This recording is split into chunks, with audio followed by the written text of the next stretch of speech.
O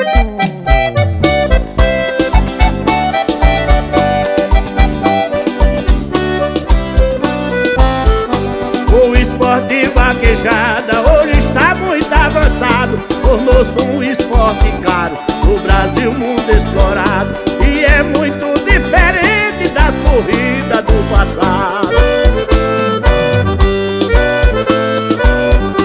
Antigamente o esporte era pelos tabuleiros, na pegada de uma novilha, um garrote marroeiro, aonde se reunia 30, 40 vaqueiros.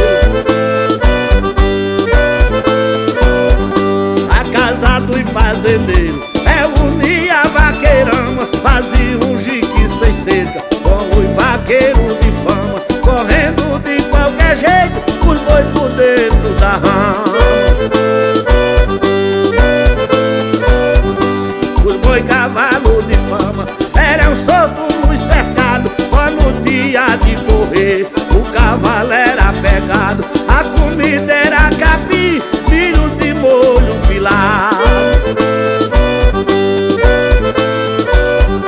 Quando se pegava o gado na casa do fazendeiro, tinha churrasco de boi, carne de bode e carneiro, pinga boa sertaneja pra animar o vaqueiro.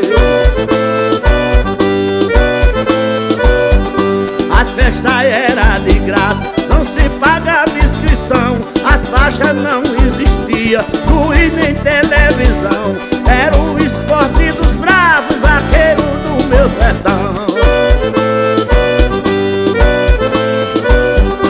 Hoje quem corre é patrão, vaqueiro de anelão, deputados e doutores, as corridas de morão, e desprezar os vaqueiros da caatinga do Gibão. É isso aí! E essa vai pra meu amigo Marcolino lá no Maranhão, na cidade de Tuntum. Aqui vai meu abraço ao grande Jacinto Paiva, a capital João Pessoa.